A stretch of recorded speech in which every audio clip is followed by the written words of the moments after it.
Welcome back. My name is Kit. I'm Andy. And I'm Steve. And this is Streaming Things, Streaming the Rings of Power. Oh, sorry. One pod to rule them all, one pod to find them, one pod to bring them all in the RSS feeds.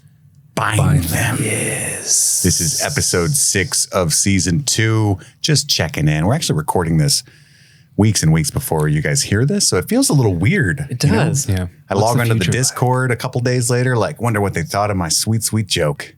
Oh, they haven't heard it for a few weeks. Yeah, they haven't heard it yet. And then when they do hear it, it's not funny. Well, you're not going to remember what the joke was. They're going to be like, I'll just pretend it was funny and I just don't remember. Right. I mean, that's half the experience of the Discord. Like, remember when you said this? No. Mm-hmm. You can't prove it either. It was a different time. It was a different era. That was some guy named Chris. That was during Chris's hat era, which is coming to a close, obviously. You look like Jack White.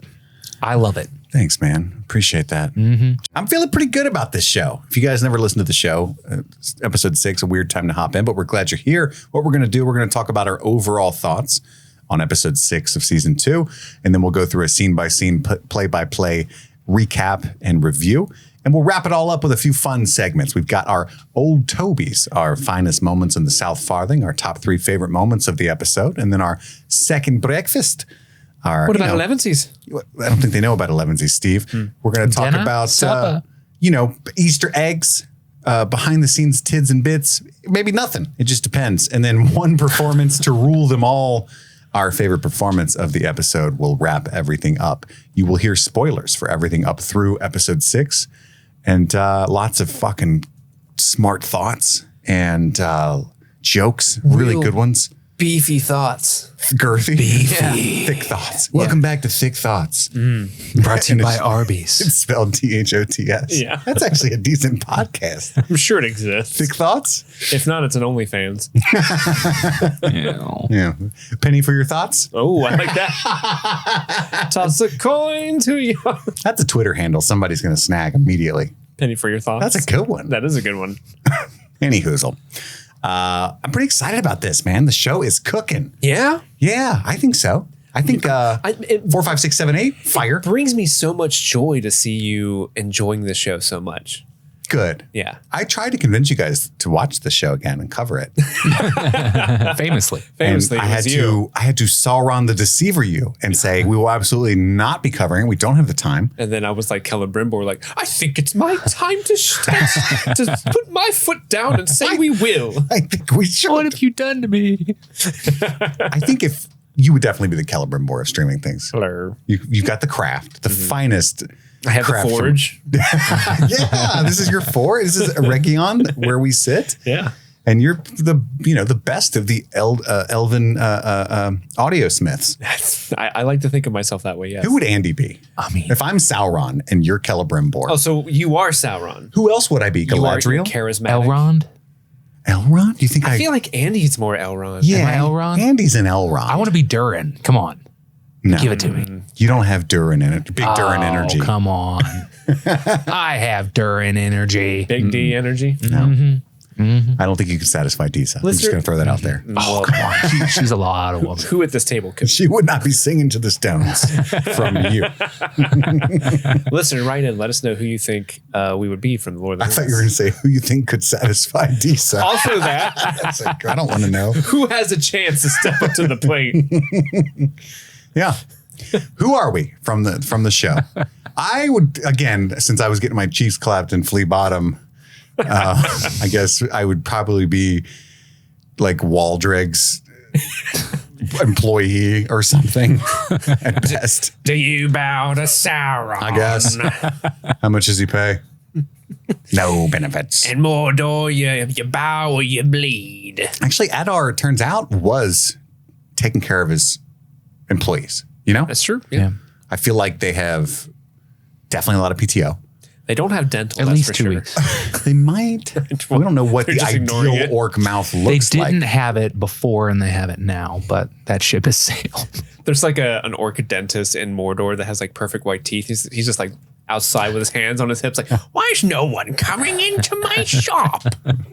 This is terrible. I just want to put some braces on those things. Wait, What am I going to do with my free time? Why has everyone got black stuff coming out of their mouth when they breathe? Plus, or Cussy. Not as good as you think. It's good. I don't like it. Hey, four legs. Yeah, come here. They're rubbing it in our faces. That was so funny. Let's not devolve into that. Nobody thought it was as funny as we did. You can email the show at streamingthingspod@gmail.com. Go to patreon.com/streamingthings to support the show. But also, not for nothing, you'll get a bunch of extra content like Game of Thrones rewatch episodes every Wednesday at the latest. Certain tiers get it on Tuesday. Winter is coming. And we announced on the Patreon that we're pushing back a couple of our other bonus episodes for September to give us time to prep for the live show. So the Dune Part 2 rewatch and breakdown will actually take place in October.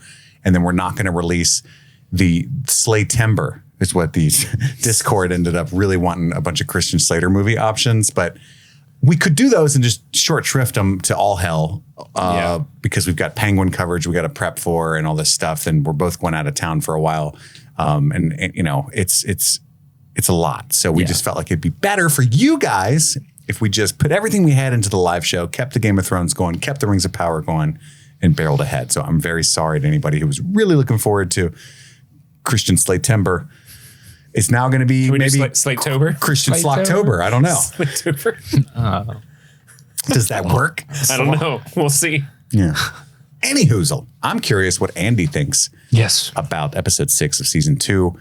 Where are you at, buddy? I thought that this episode was pretty awesome. It was especially the end of it, and we'll talk about it when we get there.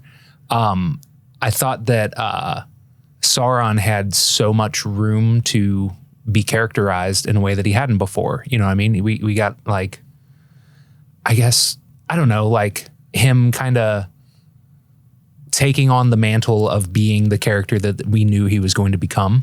And it was super fun. And obviously it's setting up a lot of awesome stuff that's going to happen in the next episode. So while it was like a in between, you know, the calm before the storm, the setup was great and in some ways better than the storm that we're going to get. But we'll get to that later. Anyway, Steve, what'd you think?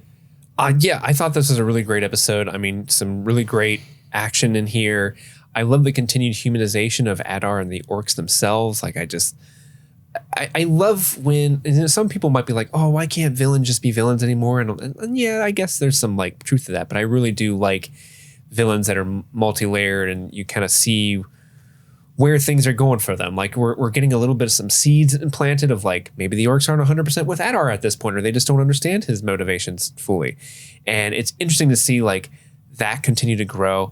It's awesome finally to see Sauron's ability of deceiving people like working, because before it's just kind of like you'll have Elrond look at Galadriel and be like, you believe what he wanted you to believe and that kind of thing. But from our perspective, it just seems, no, it didn't. It just seems like he was doing some 5D chess and tricking her. But now we see like some actual like magical fantasy power being exerted on a person to deceive in their mind and spirit. And that was really cool to see, because you're just like, man, Sauron really is. It's kind of hard to remember when watching this show sometimes, because to their credit, they've humanized him so much, I think, in good ways that makes him a compelling villain.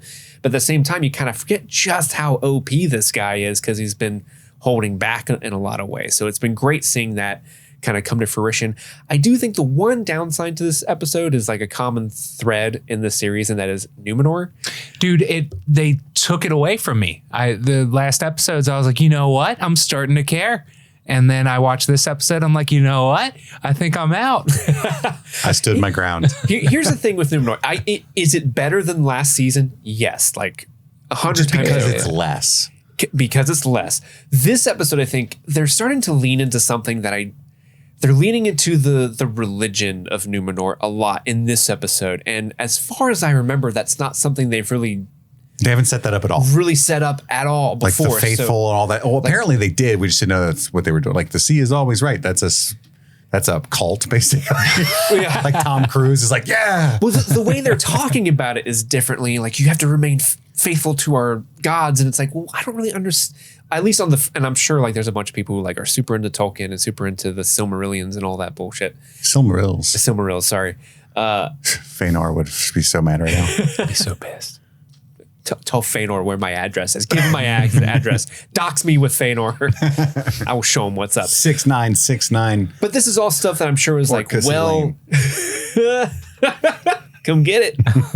Not as good as you think. Completely derailed my thought. Oh, I'm sure it's stuff that's like well written about and like a lot of people know about, like the faith of what Numenor is. But at least in the show, they don't really. They're Mormons. Up to this point, they haven't really talked about it that much. So when they're like, we have to do this thing, think of the religion. I'm like, I don't really understand it right now. And the hills that you're all dying on are because I don't understand where you're coming from a religious standpoint. I don't understand the stakes or the tension you're trying to set up with the choices that the characters are making. They all seem like left of field for me, at least. And that was the big sort of part of this episode. I'm like, okay, like it wasn't bad. I mean, I love seeing a big giant sea monster. Go on. Who doesn't? Sure. But go on here for you, bro. Did you leave one in the toilet for me? But yeah, overall, I thought this was a great episode. Like Andy said, leading up to some fun. I'm excited for the next one because it's like, ooh, we're gonna get some Lord of the Rings battles, and I love them. Or are we? What if at the end they pull like a burning mill and it's just like the aftermath? Yeah, that's right. Like Adar's dead on the ground with a spike in his neck. Like, oh, well, that's a bummer. Meanwhile, in Numenor. No! It just opens with Elrond like, we beat him. See, he was always right. We lost a lot of good elves and dwarves and men. Yeah, I would have never thought that they would go this route with Sauron. And I bet the people that hate orc families and humanized elves just cannot stand a nuance to Sauron. But I think it's really interesting to watch him, battle not just, oh, I'm an evil entity, so I guess I'll do what I always do, but somebody who was under the yoke of Morgoth and has like insecurities, essentially, who tried to seize power at the death of Morgoth and was rejected by everyone on his club.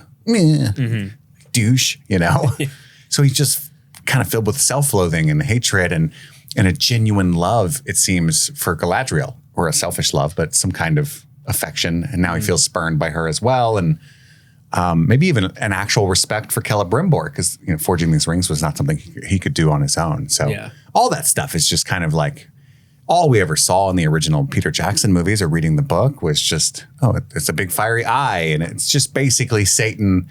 He's always over there. He's the most evil. He's impending doom constantly. Yeah. Except for like the prologue in the first movie, like we would only like see like brief flashes of going, and you see the eye real quick and the fire, and it's like, oh, that's bad, but that's just evil incarnate. It's not like a character. Right? Yeah, and they've done something similar to unmasking Gollum and revealing Smeagol almost with Sauron, and I would have never predicted that. So I do enjoy that, and like you said, his magical deception ability becomes really overt in this episode. That's fun. A lot going on that's really exciting. And so far, I've only had really one, in general, disappointing episode, and that's the third episode. And online, a lot of people really liked the third episode more than the first two, which I thought was wild. That's surprising. I think that's very wild, personally. Yeah, I saw, Don Marshall, the Donnie, internet expert on obscure Lord of the Rings facts, and he was like kind of iffy until episode 3, he was saying, and I had a few people in my comments, and I just find that fascinating. But glad they're loving it, and it's been some high highs ever since then for me. So let's dive into the meat of it. We've got some recipes for strong gravy. We're going to give you the meat and give it to you raw right now. Quick sticks. It's Arendir rattling dags through the forest. He sees 2 orcs. He gets attacked by a third. The third one's like, I'm Batman, and then just dies immediately. Not a good look. He kills all of them and finds a map. Oh, you guys are... So I guess one of them is like, where'd the army go? Oh, well, they're deserting. Yeah, they were deserting. The army. Because the one guy's like, better to better to run away than die for Adar's dumb mission or something like that. Along those lines. It's not my dad. I'm not dying for Step Adar. Step Adar. 2 weeks PTO, but they take sick time out. Right. And it accrues throughout the year. It don't even roll over. She's got a vacation planned in February. I heard Step Adar won't let us use iPads after 6 p.m. We have to put him away. He says it's not good for our sleeping. He won't even let me watch WWE. He doesn't even have games on his phone. I hate Step Adar. When's real Adar coming back from the store? Morgoth? With his elven ciggies. Yeah, Morgoth. I don't love you. So he finds their map and he's like, oh shit, I'm going to go here. There might be treasure. Were either of you like really, because we're watching on screener, so it allows me to pause more and sort of like, what did they say, and rewind and stuff. I must have looked at this fucking map for so long because I was like, what Trying to find second breakfast. is that supposed to be? And then it fades to a Region, but my dumbass still kept going back like, what is this supposed to be? Because it just Across this all was no chicken indication. scratch. Yeah, my brain wasn't connecting the dots that this was supposed to be a city, and then it was cross dissolving to the city. It said map to a Region at the top. Yeah. Don't tell anyone. I don't get it. This means something. I'll figure it out. At a Region, Celebrimbor is struggling to forge the rings of men. The formula's not working out, right? And plus, they're also out of mithril. So Why do you resist my hand? And then Myrdania says, you've been ill-tempered of late. Because remember, she's nervous about what Sauron has told her about, oh, he's actually Satan. Yeah. What did we call her last episode? Was it Sally? Stacy? Stacy? Okay. Yeah. I just call her that. Myrdania. Myrdania. But that fucking look on his face, it's like, you sass me, bitch. It's so funny to me. But it's because he can't remember her name, and that kind of shocks him. And it's so funny. He's like, what is your name? And And so that's what we were saying too. the look on her face looked to me like, I don't know either. And then I, as the audience, don't know. So I thought that was a really funny question. And then Sauron interrupts because, again, he's playing good cop, bad cop now to distance all of the employees away from Celebrimbor and make Celebrimbor feel more crazy. I think it's the first time we see him wearing black. Who? Sauron. Yeah. Sauron. Do you I didn't notice. You guys keep saying Sauron. I think you guys mean Anatar. I do, but oops. He's not deceiving me after season 1. Oh, that's true. I'm redeeming myself. You're on to him. I will call him Sauron throughout. Okay. All right. And I will call her apparently Myrdania. He says something at this point that it made me just lose my mind a little bit, because he was like, I think everyone needs to take a respite. Respite. He says pite, and I'm like, who says it like that? You know, Respite. I, for one, don't feel like we should really get in the weeds with how people pronounce certain words. I don't think that's. I mean, Is it supposed to be respite? I think it's uncouth to even debate it, personally. It's not very demure. Is it gauche? I was taught that it's respite. Maybe it's a British thing. I thought it was respite. Yeah. I also thought respite. Or maybe We're all American. Charles Vickers is dumb and you're calling him out and it's rude. Or he's like, I'm making respite a thing. I wonder how he says wolf. Woof. Maybe it's like saying like homage, you know what I mean? Where it's like, no, it's homage or homage or, you know. You said none of the right ones. Well, how do you pronounce it? Homage. Homage. So that's where people would say, no, it's homage. That there's tons of people that pronounce it that way.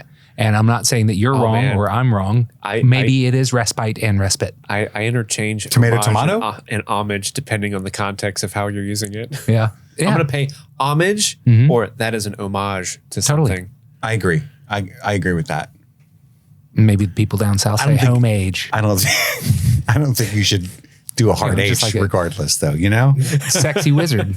Yeah. It's classic tomato argument. I get it. I didn't even notice the respite. Nor me. It shook me to my dags. Nor me. I was still thinking Myrdania. Is that really her name though?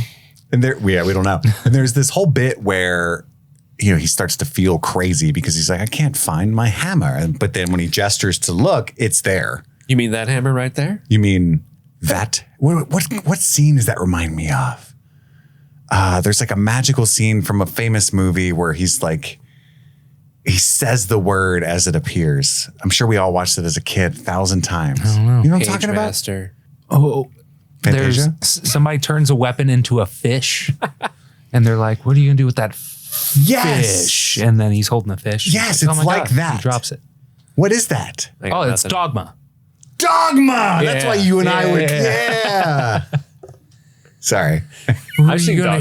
hit me? I know, but like we were like jerking off to Dogma. Oh, I wasn't. That fish. Yeah, it's when it's when the Metatron shows up in her room It's and Alan. Yes. she grabs the fire poker and she's like, "You get out!" Or no, it's a baseball bat. "You get out!" And she's going to hit me with that fish, and looks down. At Yes, the fish, it's Alan drops it. Rickman. Fuck yeah. I feel Got so there much in the better. end. Thank you. That's what it reminded me of. Okay. Vaguely, apparently. Alan Rickman from Dogma. The fish. And he tells him, It's a shitty game of Clue. he gets an emissary, a message from outside. Your people demand an audience, or Sauron himself, I think, he's like, I got bad news. So you got to do your job. And he knows that he's going to turn it down until the 9 are complete. Nothing else matters. And everybody else is like, we need food and stuff or whatever. Could you see that the dwarves stop being tardy with our goddamn mithril? Yeah. I could. I could journey. He talks to Sauron in that moment the way I talk to my phone when my Amazon order's late. Yeah. Could you make sure that the people get here? Jeffy, Bezos, I need you. El Jefe, we need you on time. I paid for 2 days shipping. It's been 4 days. But they can't hear you, Steve. That's the difference. They can't. I do think there's a little bit of later seasons of Game of Thrones problems here where it's like certain people get between Khazad-dûm and Eregion very quickly, multiple times. And I wonder how far away they are. certain people I don't take. think Eregion's supposed to be super far away from Khazad-dûm. You don't think? It's just right Just there. over that hill. It's a hop, to the skip, and a north. jump. No, because I think in the first season they were like Elrond and Celebrimbor were like, let's go over here. Let's take a stroll. Let's Hey, hop guys. on down to Khazad-dûm. That's true. Maybe you're right. Well, I'm sorry. I doubted you, show. He's like, go see the dwarves about the mithril. Sauron and it is the administrator of Eregion in his stead, right? And he goes outside. It's very sneaky though, because he like Celebrimbor has never given him that instruction. Oh yeah, he basically walks out and he said, "Hey, I am the manager now." Yeah, he he's real said sick. so. Yeah, He tested positive for COVID. Can't gonna come be out. He's in isolation. at least 5 business days, and it's a Thursday, so you got me this weekend next. Yeah, That's right. And it's a bad one too. He can't smell anything or taste anything. No, he doesn't know Mirdania's name. She noticed. He's a COVID brain. And outside, they tell him, hey, there's no travelers or artisans coming in. It's usually just all kinds of rock bands and emo kids. Love this place. They're nowhere to be found. And they sent out a sortie to go see what's going on. Only one soldier returned. And look, Frank is not looking good. No. He's got words carved into him. Nobody knows how to read that. I don't know what that is. No. And he says, Anyone have a pen? it's so funny because there's this dead elf laying on the sidewalk. It's like 1 PM with like Silence of the Lambs shit carved in his face. There was a Fortnite kid teabagging him that just ran away. And he's like, show this to no one. I'm like, dude, You're in the courtyard. you just got here. Everybody's already been looking at it, poking it with a stick. He's been here for 3 days. Yeah. Stand by me kids just left. Sorry, so that wasn't actually written on him before. That's the people have been taking shots. It's been graffitied. Apparently he owed a lot of people money. Somebody drew a dick on his face. An elf dick. And he's not dead. Bury him. He's just drunk. I'm not dead yet. I took a screen grab of the elf with all the stuff written on him with a note, find out what this says. And I was going to drop a hella good second breakfast. And then like 30 seconds later, Mirdania's like, what's it say? Yeah. Oh, well, that took out the sales. That went out of my sales. Where is he? You spent like 2 hours actually doing the research. Hit play. Fucking got it. Well, you could have figured out what language it's in. What? That would have been useful. Well- Because it's something that the elves don't speak, but It's cursive. Celebrimbor or Sauron. Sauron does. But he tells Myrddania, pray that Celebrimbor finishes this work before it finishes him. In there. But then he smiles on the battlements. I can trust you, right? Yeah, after he translate that for Myrddania. Then we cut to dinner with Adar. And he's got a good little spread for an Uruk. Good. Yeah. That's quite the fall feast. Galadriel, we typically eat flesh and ass, but since you're here, we got grapes and all kinds of stuff. Galadriel, you should be so happy that in our employ we have none other than the French the French orc, who is a great chef. On today's menu, we have a duck. It's With some a plumberry wine. it's Wagyu squirrel. Grass-fed squirrel. And he's because he used to be her captive back in season 1. She was not feeding him like this. I'll say that. But you not know what going was to judge great? Galadriel. What was a great callback to their original imprisonment in the first season? Dutch angles galore, baby. Because their first meeting, it was shot in these very extreme Dutch angles, and they brought that back to this dinner table. And I just like that little callback to the shooting style from last season. Maybe it's a Dutch orc then. Hello. Flugenbergen. I don't know. Ulrich Verhoeven. And he knows. Hello. He knows. How can I make this work? He knows that she wants Sauron. And she says something about his eye bores a hole. I thought that was interesting, but Bores a hole and the rest of him slithers in. yeah. And he offers you exactly what you want. That's where his deception lies. He doesn't just make shit up whole cloth. He offered Adar his children, right? The orcs, Galadriel, an army. And he says, I actually want to help you destroy Sauron. We have a common enemy, right? It's his lies that must be extinguished. It is him. And he thinks that Morgoth's crown and the rings might have enough power to destroy him, because only the crown by itself clearly did not. And he tells her that the fate of that city, Eregion, now rests on your ability to put aside your pride. And then he ties her to the chair and leaves. I've made sure you can reach the grapes. And your pride, so you can set it aside. Is that my pretty? What the hell? She's the Wicked Witch of the West now? I just think she's a very pretty lady. That's true. I don't know if you know this about Orclissy. I do love how this is where Adar puts the dots together. He's like, hey, is that Halbrand guy? He's Sauron, right? Right. Steve was telling me. I didn't believe him. I didn't believe him. Yeah. But I was like, it's too obvious, you know? I made him kiss my feet, and he turned out to be Sauron. Ain't that a kick in the dick? He did. He had him the whole time. Yeah. I should have made him suck my toes. Ooh. Get real deep into Just these to things. punish him. Just to punish him. Why'd you say it like that? Oh my God. Oh my God. We do get a sick overhead shot of like some Gondor shit in Numenor. It's got like that Denethor's diving board looking thing. And Oh, wasn't Gondor? it's awesome. Isn't Gondor supposed to be modeled after like what? This is kind of a retcon, but I think in the storyline, Gondor is modeled after the city in Numenor, right? Yeah. Yeah. Well, So they I don't want to spoil anything. Oh, but okay. Who builds Gondor? Maybe in the second breakfast scene later. Is it Step Adar? Yeah. And the French orc, they team up. I also build. I will get my building pants on. a tower. Give me a baguette and I will fashion a home. Oh, the Eiffel Tower. I get it now. I was thinking leaning and I was like, that's Italy. He's so dumb. So stupid. Stupid fuck. Stupid fat hobbits. That is Andy and I for sure. Anyway, Elendil's on trial, and Pharazôn says that what you've done warrants a sentence of death. However, I will set you free, provided that you renounce your crimes and pledge loyalty to me. Do you renounce your crimes? He's full Dr. Evil. I do. Do you accept me as your true ruler? I do not. It's treason, then. Yeah, at first he bitches out, but he says, but wait, right? Stop the steal.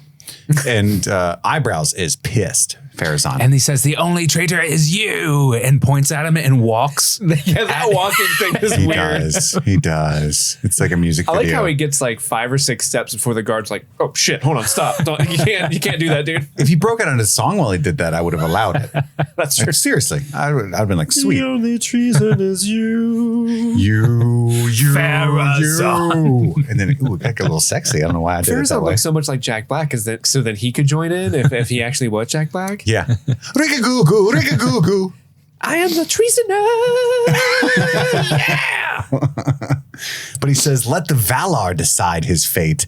And this is like the stupidest thing he could do. Like, I don't know why. He's like, instead of killing Belzegar's him got, like- effectively. Belzegar's like got this huge ass. It's definitely a ponderous tome. It's the book of rules. It's just the book of rules, and he's like, "There's a rule where we can put him in the swimming pool, and a big sea monster says yes or no. Check out this sweet drawing of the dragon. It's cool. I made it." It's such a shit drawing. Dude. No one's ever seen it. Yeah, they zoom in on that drawing, and I was like, Crayon. "What is that supposed to be?" Oh, it's a sea monster. It's really good art in Numenor. Why did you make the water purple? I just thought it Don't was tell pretty anyone cool. about this. Andy, the sea is always right. I almost said, why'd you make the water blue? Yeah, why? They're going to give him to the sea monster. I do like that Farazan is like also upset at Kevin. Because Yeah, everybody hates Kevin. Kevin starts to be like a little sniveling bitch. It's like that show. I think you've done quite enough, Kevin. boy. God, I'll give you one task. Your mom's right. This is You're why your gonna mom die. hated you. I told you. Your mother's curse would Wanted live you to on. shut down the cult. You were born, your mom took one good look at you and thought, "Oh, this thing should die horribly. It's going to be this way." Don't tell him though. So I left you there. I'm not going to lie. It's because they didn't have tummy time. You know, no skin to skin. No mom. skin to you skin. need Kevin that. did not get skin to skin, for sure. Or Didn't baby- deserve it. He didn't get baby Mozart. Looking back, in hindsight, Gandalf, or the stranger, if you're stubborn, sees Nori with scary shit. Oh no, he sees like a vision of her, all kinds of crazy shit. And he's like, oh no, Tom.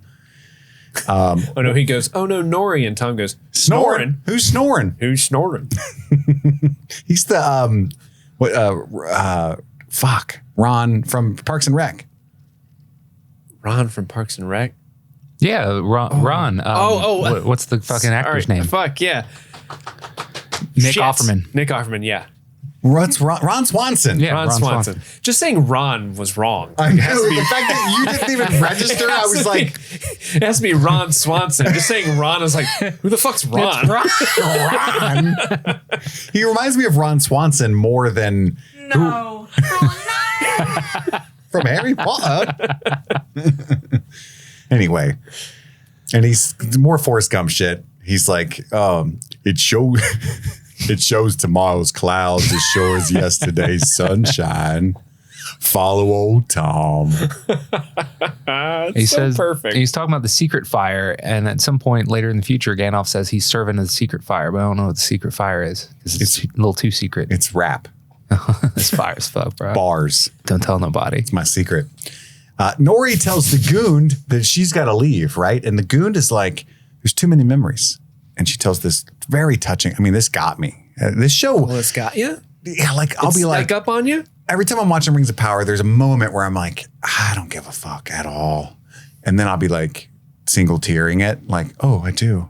And this is one of those moments because I'm like, dude, the Goond needs to get gone, you know? Needs to get going. I'm all out of the give a fuck that I had steward up. You know what I'm saying? And yet you did there. And yet she's telling this story about her husband and the tree and how, you know, I'm going to die there soon too, probably. That's a little depressing. I don't know. It's getting to me. Every Schmeal has a story like that. And Mary Mac tells nobody or tells Poppy about how he got his name. It like took me a long time to get named Mary Mac. And by then nobody had stuck. I laughed at this so hard. It's like, when did they name you Merrimack? About 1 or 2 years ago. Like, what? Yeah, He's this like- character's he's a like- miss, right? he's We like can all 40 agree on Yeah, that. it's a pretty big. But ever miss. since Steve called him the troll, I was like, oh no. I'm never going to take this guy seriously. I don't know. I'm not. He seems like a nice guy, I like but- Yeah, Mary it's Mac. fine. So Poppy can have a happily ever after and write her off the show. You know, Sure. It's cool. She's out there with Dang, nobody. Andy's just looking for characters like write them off the show. They're getting rid We of do the need show. to trim it up. Yeah, it's cool. It's working. Poppy is kissing on nobody, and which is Mary Mac, and she can taste his lizard, which is no good. And then Poppy counsels, she counsels Nori that turning herself in, because Nori wants to save the Stewards. And she's like, I'll just turn myself into the Dark Wizard. Yeah, they've got a lot of Smeals. Poppy's like, Smeals no. have stories. You can't do that. What happened to the stranger's the most important thing in the world. And like, you can't risk that. Okay? Yeah. Use your brain, Nori. The Harfoots are part of that whole world, okay? Don't be a hero. I'll take your badge. And then old Tom says that it's time for Gandalf to find his stick. Dark Wizard has his, right? You'll find your true staff only when the vision of your heart is single to the sacred fire. That's what my mama said. Janae. And there's a whole field of sticks. Fire? It's secret or sacred. Oh, okay. I wrote secret every time. I keep writing secret too. Okay. It probably is secret. Okay. Yeah. But Forrest Gump, not the brightest bulb in the bunch. He's doing his best, guys. Is it secret or is it safe? That's all we need to know. Yeah. There's a whole field of sticks. Take your pick. You got plenty of sticks. This is a forest. No. It's Lake of Sticks. I called it the Valley of Gans. That's right. Ooh. And then we get something I feel like I've heard before. Old Tom looks at the stranger and says, many that die deserve life. Some that live deserve death. Who are you to give it to them? And the stranger's like, I'm going to write that down. Yeah. I'm memory banking that one. That's pretty good. Nori. Yeah, because he's like, you have all the time and you need to pick a Gand. And he's like, no, I don't. I got to go save my friend Nori. I feel like she's in trouble. Yeah, I was talking to the secret fire and she's in trouble. This is his Empire Strikes Back moment when Yoda's like, Save them you can. forsake everything that they fought for. I can be your backpack while you run. And so he must choose between helping Nori and saving Middle Earth. He says you must choose between your friend or your destiny. And then he disappears. And the stranger's like, if I had a stick, I could do that. Fuck. I want a stick. We cut to King Durin. She's my friend and my destiny. King Durin is getting hella bread. I mean, he is just stacking it. Oh, yeah, dude. Stacking it. I'm going to Scrooge McDuck into my vault real quick. A milli. He's just sitting there with sunglasses on, chilling with a big goblet. He does. Millions of dollars. Million here, million there. Sicilian bitch with long hair. That's his version, you know? Millions of dollars. Millions of dollars.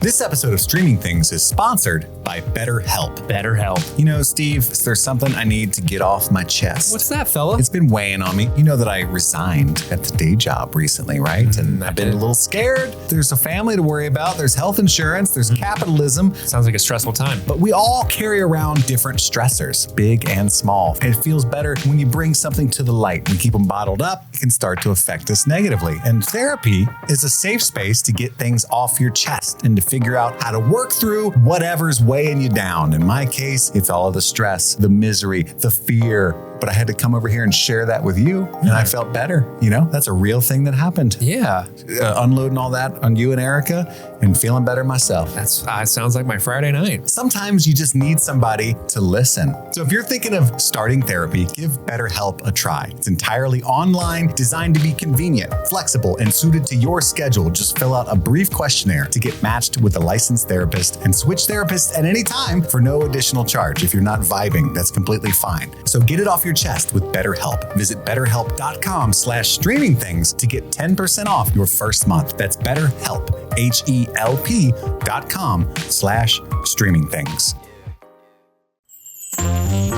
It's September, and you know what that means. Fall is right around the corner, and this time of year always makes me pause and reflect on everything that I have to be thankful for, that we have to be thankful for at Streaming Things. And you know, it's been an incredible journey with the podcast. We're going to have our very first live show on October 5th next month, and honestly, we couldn't have done it without each and every one of you, our listeners, our supporters, and our friends. We are so grateful for all of you who tune in, share the show, and most importantly, support us on Patreon. Your love love and generosity helps keep this show alive, growing, and becoming something even bigger. And speaking of support, we have to give a massive shout out to all of our patrons, but especially our super patrons for the month of September. So thank you, Bing Bang Boom, Albus Stinkpot, Dylan Dunkley, Maddlestat, Susie Callahan, Anthony Corona, Parmesan, Sunshine, Lady Trashley, Milady, Just Liz Calabria, Mike from New Hampshire, Brett X, E Scramo, Lil Tickler, Svento7, Jay Scramo, Bloffpum, AK Ashley Ray, Adam Busby, Big Butthorn, Conrad, Jerlatanowicz, Kaylee Sampson, Rabbit Dog in a Barbie Car, El Bander, Charlie Friday, Alexis Adler, Peaches, Emmy, Haley B, Joe Velez, Stan Valentino, Trisha Bueller, Sun Loving Mortal, Suzanne Rode, Jen Robinson, Kloop, Kalisha Reeves, Paula Garcia, Brenda Bren, Aaron Armstrong, Kevin Strother, Ashley Powers, Stephen V, Casey McCain, and of course, Enza. Thank you all so much, and let's get back to the show. Prince Durin is summoned, and but it's Sauron that's there, aka Anatar, and he's like, "Hey, yo, Eregion is under threat of invasion, needs more mithril. All right, don't worry though, I'm gonna give you guys hella wood." How much shall I offer? What do you got?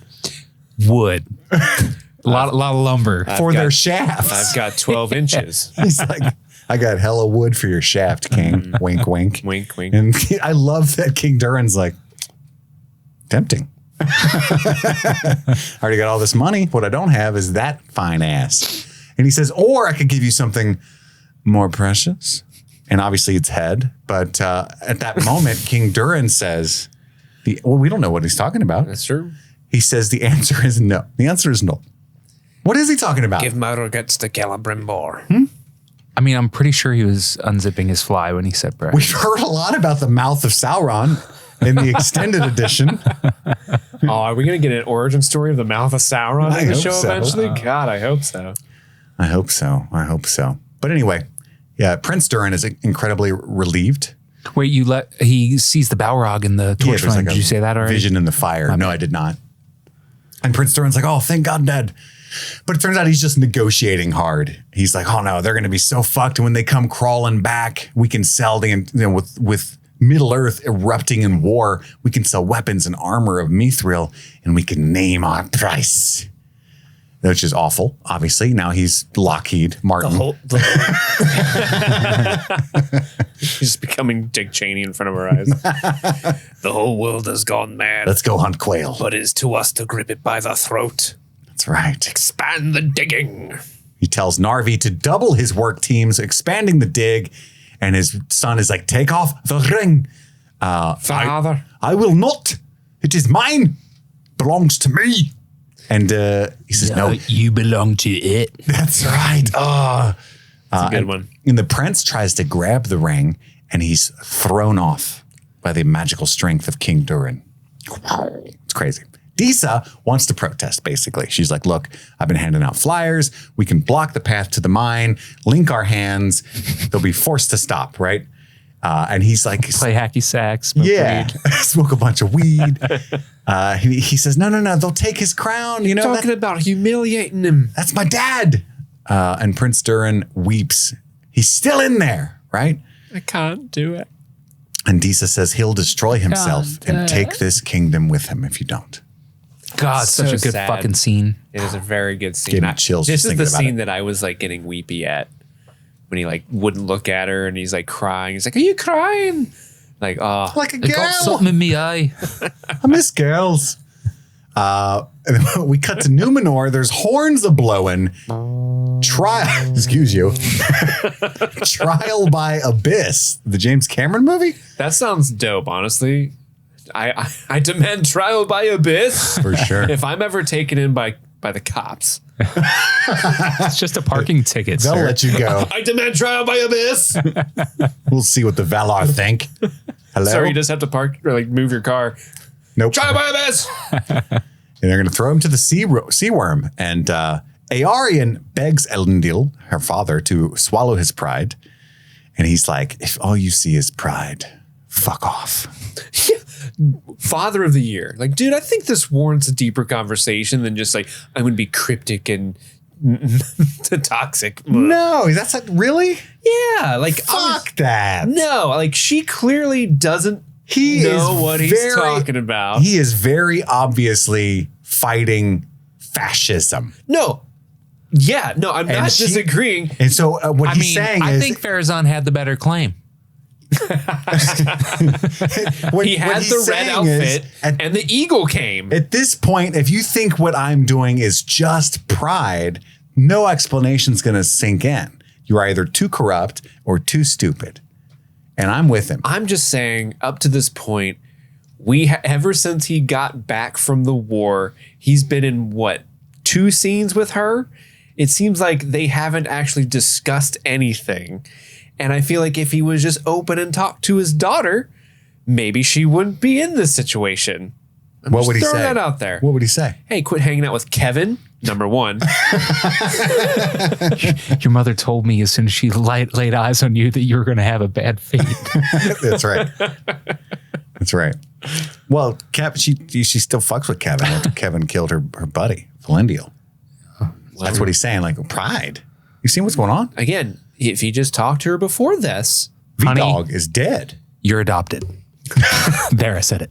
There, I feel better. Now let me go Abyss. I'm just an auditory person. We can talk through our feelings. And I think maybe if they just had a real honest heart to heart with one another instead of withholding information, because him saying that to me registered as a very prideful thing to say, like, you just wouldn't get it.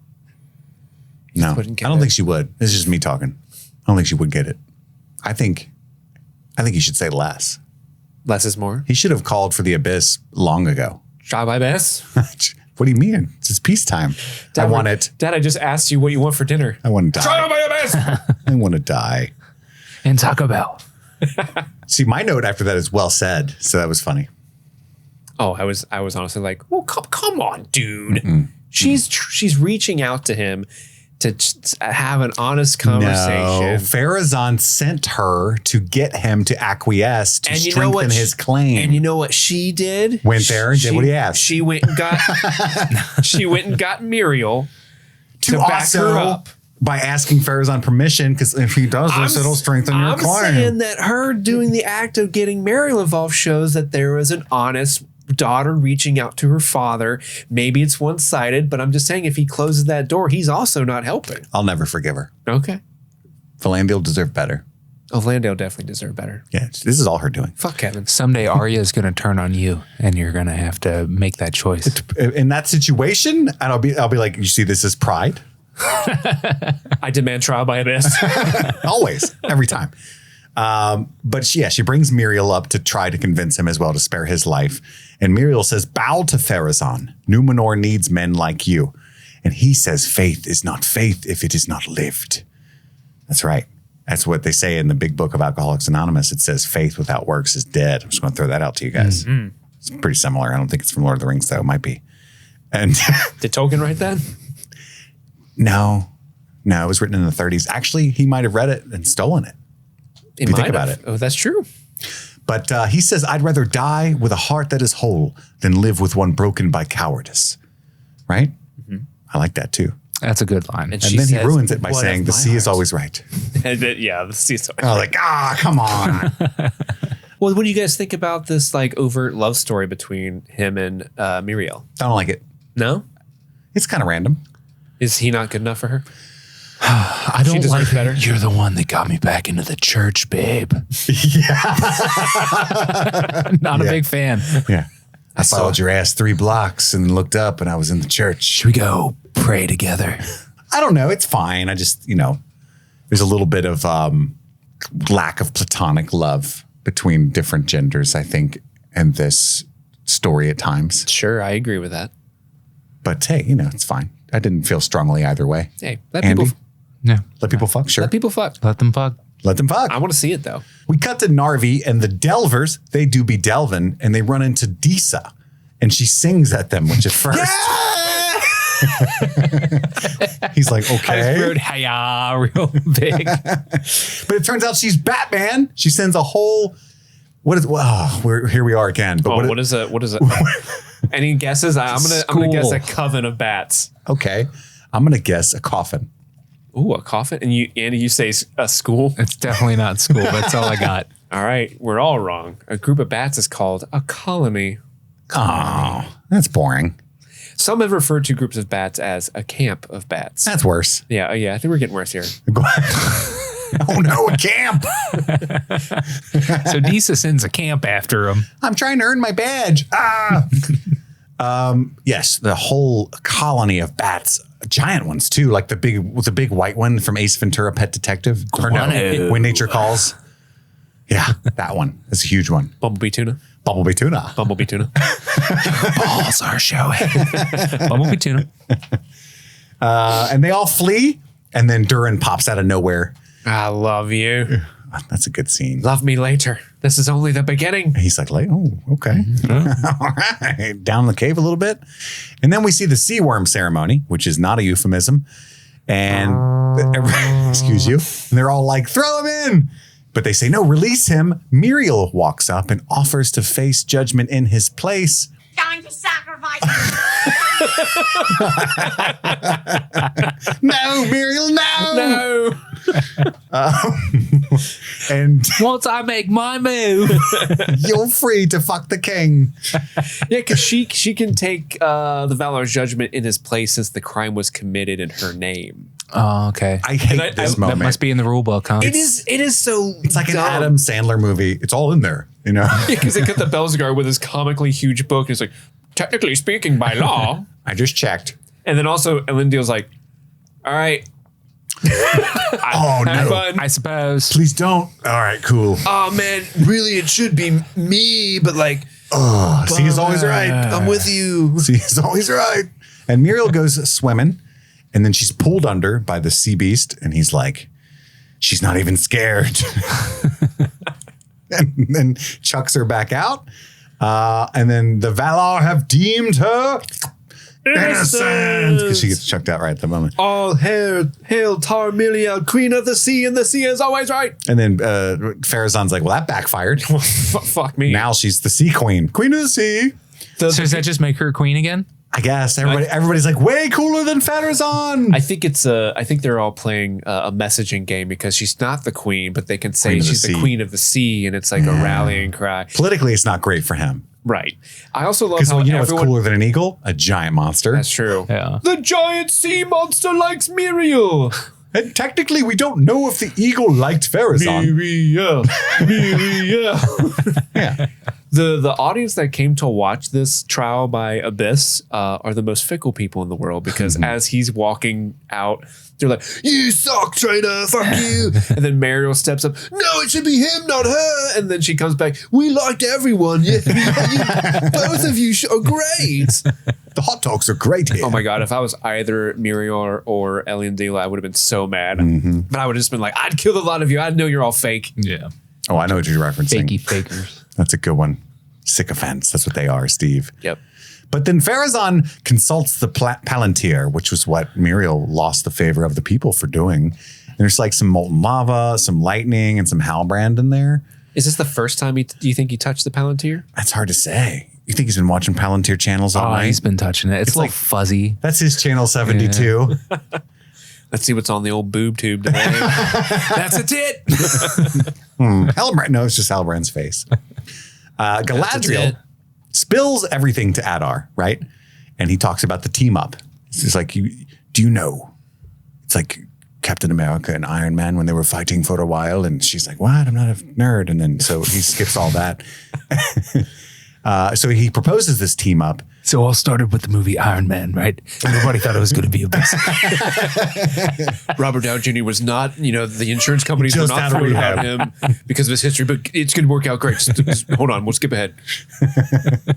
And then she's like, so then what about the Uruk, right? And he's like, oh, it's all going to be good, happily ever after. But he's tricking her. He got everything he wanted to know information-wise. And she's like, you cannot hope to beat him with a single orc legion. And he's like, a single legion? I have at least more than that based on this dialogue. Because we don't know. Like when it pans to it, I'm like, Come look at my campfires. it's like, is that a lot? Or It just looks like there's Coachella so many Kardashians. or Coachella. There's more than you could dream of every time. Yeah, so he's got. But now he knows where the ring is. He's after her ring. Yeah, he wants her ring because it has power. Hence the title of the show. The titular ring with its titular power. And a Region will fall, and Sauron with it. And she's like, no, this must be what he wants. That's what he wants. He has no standing army. He has no army of his own. Kit said that in last week's podcast. No, you're going to give him one. Listen to Kit. That's what I've been saying, Galadriel. Thank you for speaking up, but nobody does. And so he's lured Adar's army there instead. He wants you to attack a Region. I'm like, do not take his lure. I will make him choke on it. I don't know how that's how lures work, my guy. Ooh. And Gus gives up the horn reluctantly. Did you notice that? Yeah. He's like, Step Adar. I had my mouth on this all day. Okay. This is my favorite horn. What is that guy's name? He's an important I think orc. it's Glug. Gloog. Gus. Gus. Yeah, Gus. I like Gus. He looks like a Yeah, Gus. like hop on the buzz, Gus. Here's my horn. All right. The horn of Gus. Excuse you. And then the orcs move to attack a Region, and a Region's like, oh shit, we're under attack. It's literally what happens. And then Sauron, he slices his hand. He's like, ow. I don't remember why he does that. And then Celebrimbor he's drawing rings. This one's a circle. I like it. This one's a circle with another circle on top. I'm going to put a big old diamond in this one. I'm going to put a ring pop on this one. Like a sucker. That's a pretty powerful design. And Sauron runs in there and he's like, keep drawing. Color inside the lines this time. Don't look out the window. And he ends up pushing Sauron like, I'm sick of you making fun of my drawings. And he rolls out of the tower. But because of Sauron's magic, Celebrimbor only sees a happy daytime and like children flying kites and ha ha ha. People are doing sketches and playing with dogs. Gas is only $1 a gallon. Beautiful big-titted ladies. Just This is a Region as I know it. Yep. I love it. Oh, my Lambo's parked in my parking spot. Wow. Yeah. This place is great. Chick-fil-A's open on Sunday. I wish we could see the residents of Region's perspective in this moment where like He's just like, yes. bursts out and is like, yeah. And they're like, what's he doing? Yep. But Sauron says, I called upon you not because the Valar needed you, but because I did. So he plays to his ego at every chance. As soon as he lays down the hammer. I'm a god and you're way cooler. Yeah. Honestly, I haven't seen one that big ever in all of my infinite millennia. It's kind of frightening, honestly. Really? And he tells him he has the mithril ore, but we're like, wait a second, you didn't get the mithril. We were there as a camera when you were in there. They didn't want your wood. They did not want your wood. They turned you down. And he's like, your rings will be doper than the Silmarils. Precious creations. Grab my hammer, Celebrimbor. It's Feanor's hammer. The hammer pulls you off. Oh my God. And then reality floods back in after Celebrimbor goes back in the tower and Sauron kind of releases the illusion and people are running and screaming. Chaos. He opens his arms wide. I love it. Drink it in. And the orcs get some trebuchets on with fiery ordnance. Or as Andy would say, Trebuchet. trebuchets. Trebuchets. And he begins to fire. They fire the flaming missiles at the town. Yeah, it's craziness. That's the end of the episode. That's it, baby.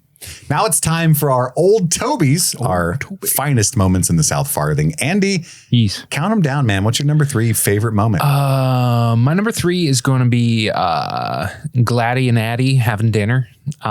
It's where they kind of have this almost like trauma support situation where they're both like basically talking about what it feels like to be taken in by Sauron and how like it's not just that you're deceived, but like he blows so much smoke up your ass that like the world doesn't look the same after that. Like it is an ongoing trauma to be around this guy. You see lots of colors, and then once you're out Right. of his thrall, the world is just a shade of gray. Yeah, like that's such a awesome way to think about like the influence that this guy has. It's not just that he's tricky. It's like he fucks you up so bad emotionally that you're not the same person afterward. You're super like cool. psychically scarred. Yeah.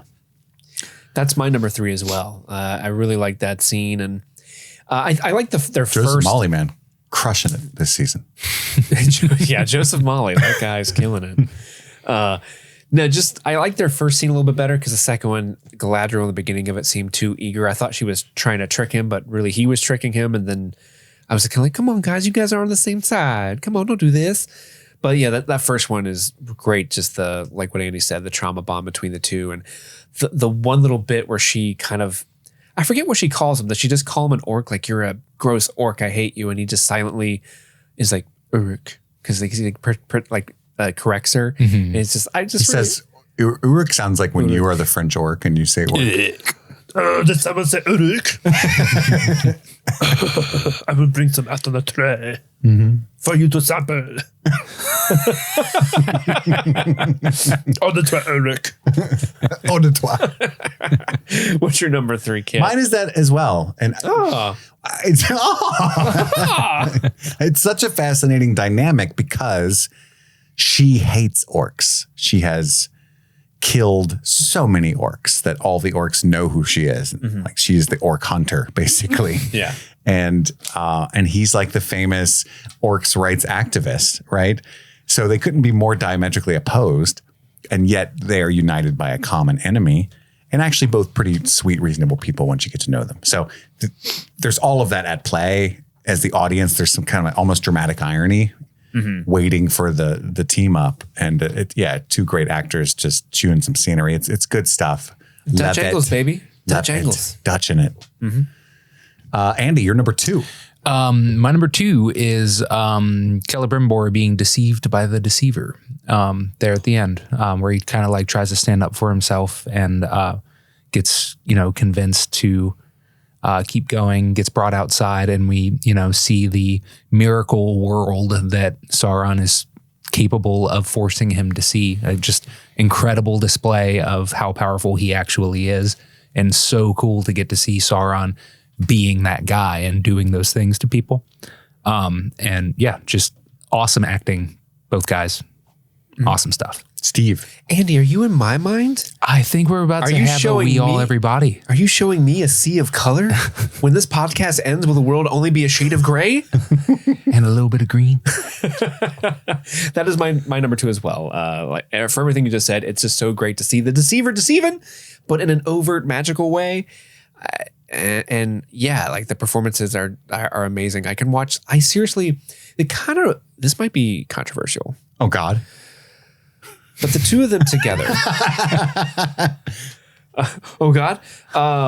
Is it Charles Edwards? Who plays Sauron? I forget. Charlie Vickers. Charlie Vickers. So Charles Edwards and Charlie Vickers. Couple of chucks. just chucking it up. Chucking things up. That's what we're doing with these scenes. The two of them together, because so much of the season is the two of them working together, and they have such great chemistry on screen together. It reminds me a lot of some of the best one-on-one acting from like Game of Thrones. Yeah. Like, it just brings me back to that. And I could watch these two play these mental gymnastics with each other's all day and more. But that's my number 2. Just kiss. Just kiss. Chuck it up. He could give him an illusion that he's this beautiful big-breasted elf lady. Anytime the writers got together in a room, do you think they're all like, let them chuck? They could just chuck each other. Let them chuck. That's my number 2 as well. Guys, for all the reasons that you said, I don't have anything to add to it. I just don't. Andy, I think I know what you're about to say. Well, I think we all landed on it, so I'll be quick so you guys can wax lyrical on it. But King Durin's madness and greed, and Durin the Younger's grief, and knowing what needs to be done, but he still sees his father in there. Take off the ring. Yeah, incredible. I roll my R's. Yeah, that's mine. We all everybody on that We one. all everybody. Yeah. I love that scene. I mean, just the performance from Owen Arthur is incredible. Like I sometimes there's like scenes that are sad that make me cry. And then sometimes there are actors where when they start to cry, they're so good at evoking the emotion that the scene requires that, like, even if the writing isn't great, like just them doing the performance is enough to be like, it just melts. And I'm not saying that the scene doesn't require that, because it's a very good scene and well written, but I think Owain Arthur's performance just really is a gut punch of, I was just a mess when he's just like, I still see him in there. Like, it's so sad to have a family member that you love like that kind of lose themselves. Like, that has to be just so traumatic to go through, and him not wanting to humiliate it. Like, it was the first thing he was worried about. It's like, you humiliate him. And like, it was just such a good, like, there was a lot of real world, parental worry from the child that is being put in our fantasy show. And it was lovely to watch. I agree. It's my number one as well. I don't have much to say about it that hasn't already been said, but I want to shout out two things that were not on my list. I did also love the moment where she sends the bats at them, but it's just because that was silly. But then the moment where Durin pops out and goes, I love you. I feel his love for her at all times, They have great chemistry too. And my wife kicks ass. She doesn't have any bats, but if she did, she would do that. Like maybe the kids that try to sell chocolates for their football teams and stuff on our porch, she would like, The bats would come out. Exactly. And I'd be like, I love you. I just felt that. But also, I in theory, I reject it. But I actually did emotionally feel the scene between Muriel and Elendil. Like, I was touched by the performances. I don't necessarily need or want that relationship in the story. But as far as the actors and, everything worked in that moment. So I just wanted to kind of circle back and give that the credit it's due. But yeah, otherwise, the first ever Rings of Power. We own everybody. I need to watch that show. Yeah, it's good. Which brings us to our second breakfast. I only have the one obvious low-hanging fruit to pull out. Do any of you have any deep cuts? I'm sure ours is the same. The line? No, I guess. No, that was not what I wrote down. In case you missed it, the line that is delivered by Tom Bombadil to who we are certain at this point, I hope, is Gandalf, is a line that he eventually tells. Eventually he tells Frodo in Moria is where that line takes place, right? Yeah. It's when they're first it was lost. pity that stayed Bilbo's hand. Oh, yeah. Yeah. Should have killed him while he had the chance. Oh. Have we already talked about Frodo? Have we already talked about Fëanor? I thought you were cool. No, tell us some Fëanor lore. We probably did in season one. Not a ton of the lore, but when the deceiver's doing his deceiving and convincing Celebrimbor to keep working, he says, best Fëanor, best yourself. He's saying, like, do better than Fëanor did. Fëanor was famous. Do better than God. Elven smith that made the Silmarils, which are the gems. Very pretty. They're like Fabergé eggs. Just super pretty. There's no like power to them. They're just so unbelievably beautiful that like everybody wants them.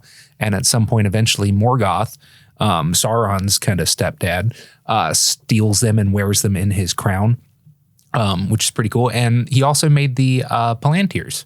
So dude had some skills. He made the balls. And made the balls and the gems. Nice. Who made Morgoth's crown? Probably Morgoth, I guess. I don't know. You got it from Sears. Someone on Etsy. It says made in China. Where is that? Made in Lune. Made in Rune. Rune.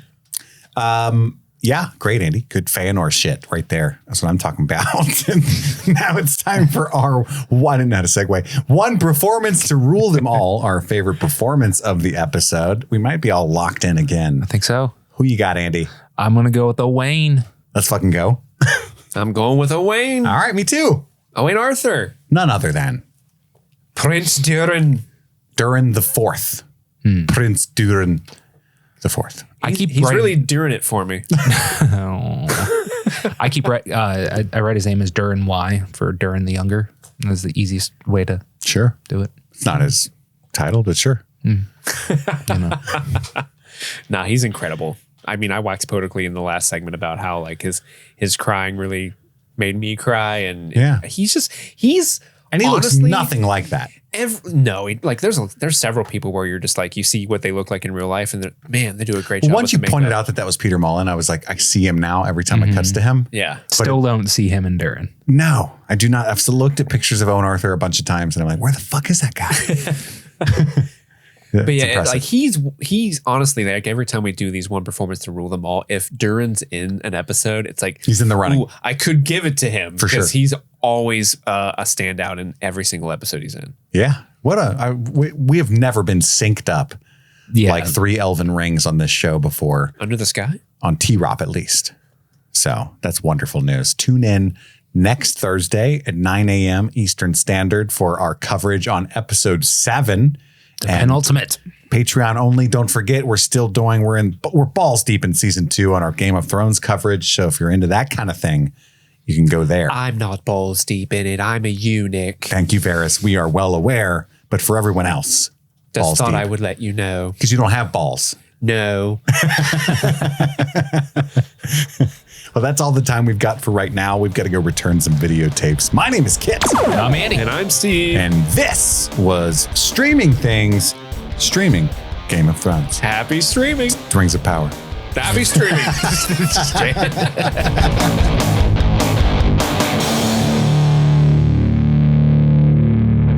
You're not going to wear your hat? Well, I guess I can now. I was worried that was why it sounded weird. No, I thought this is the moment where we take off the mask. Well, what's funny about that is I gave that speech and then Erica came down with a pile of hats as if to say, I wouldn't do that. So now I'm extra insecure. You should keep the mask on. You've got a family to feed.